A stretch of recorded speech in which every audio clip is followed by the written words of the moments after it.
আমার কোল জুড়ে প্রথম কন্যা সন্তান আল্লাহর দেওয়া সেরা গিফট ছিল এটা আমার কাছে। প্রথম বসতে শেখা আর যে কত সুন্দর সুন্দর মুহূর্ত, এটা আল্লাহর দেওয়া আমার কাছে সবচেয়ে সুন্দর একটা উপহার। এটা ছিল প্রথম জন্মদিন, এটা হচ্ছে দ্বিতীয় জন্মদিন ছিল। ওই দিন আমার ছেলে যেহেতু পৃথিবীতে আসছিল, আমি পারি নাই তেমন কিছু করতে, তো এটা হচ্ছে তৃতীয় জন্মদিন। কি দেখতে দেখতে মেয়েটা খুব বড় হয়ে যাচ্ছে, তাই না? এই তো সেদিন হয়েছিল, ফুটফুটে একটি কন্যা সন্তান আল্লাহ আমাকে দিয়েছিল। তো দেখতে দেখতে মেয়েটা চোখের সামনে বড় হয়ে যাচ্ছে, আর এদিক দিয়ে তার ছোট ছোট ইচ্ছেগুলো পূরণ করার জন্য বাবা মা কি নাই করছে। যার আল্লাহ যেমন সামর্থ্য দিয়েছে সে তেমন তার মেয়ের জন্য, ছেলের জন্য করবে।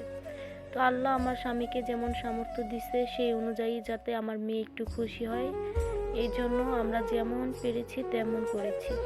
এতেই দেখেন না আমার মেয়ে কত খুশি। কেক দেখছিল আর এত খুশি হয়েছিল, দেখেন ফুলটাই নষ্ট করে ফেলেছিল আনার সাথে সাথে।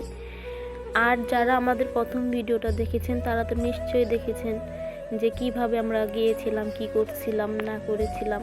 তো এদিক দিয়ে যে আমার মেয়ে দেখেন কত খুশি যে মা আমার হ্যাপি বার্থডে। এদিক দিয়ে হচ্ছে আমার এলো মেজুদের হচ্ছে মেয়েটা, ওইটা হচ্ছে আমার এক ননদের ছেলে। আমার ছেলে দেখেন কি করতেছে। আর সবচেয়ে মজার বিষয় কি জানেন, আমার মেয়ে আর আমার ছেলের জন্মদিন কিন্তু একই দিনে। কিভাবে সম্ভব বলেন? হ্যাঁ সম্ভব, কারণ কি জানেন, আমার ছেলে আর মেয়ে যেহেতু সিজার হয়েছে তাই সম্ভব। তারপরে দেখা যাচ্ছে আমার যে সিজারের ডেট ছিল ওই দিন আমার সিজারটা করাই নাই, যেহেতু মানে মজা করার জন্য বলেছিলাম যে আমার যেদিন মেয়ের জন্মদিন থাকবে ওই দিনকে আমি সিজারটা করাইছি, তারপরে দুজনের জন্মদিন একসাথে পালন করব, এই জন্য যদি আল্লাহ করতে দেয়। তো এটা মনে করে আমরা যেই ভাবনা সেই কাজ, এটাই করলাম। আর এদিকে দেখেন বাচ্চাগুলো কি খুশি না। বাচ্চাদের কিন্তু খুশি করার জন্য খুব কিছু করতে হয় না, অল্প সাধারণ জিনিসে কিন্তু বাচ্চাদের খুশি করা যায়।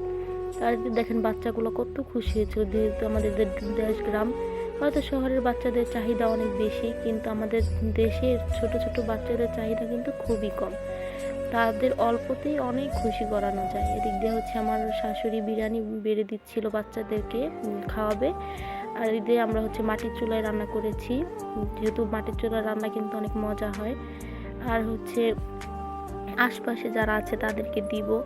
আসলে আমরা কিন্তু অনেকে এখন বলবেন যে জন্মদিন করা তো গুনাহ, এটা সেটা।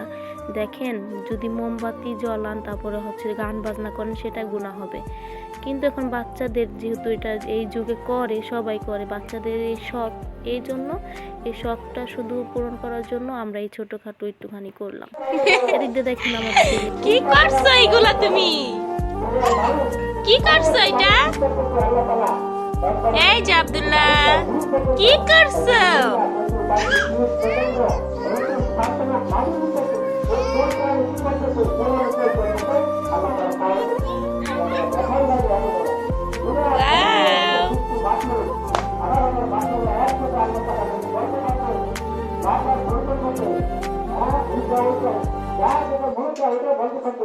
আল্লাহ তাআলা সকলের গলা একসাথে শুনতে পান এবং আলাদা আলাদা জানতে পারেন, বুঝতে পারেন, সবাই হইতে পারে। এগুলো আল্লাহ তাআলা কোথায় কি করে আল্লাহ তাআলা সমস্ত কিছু দেখেন, সমস্ত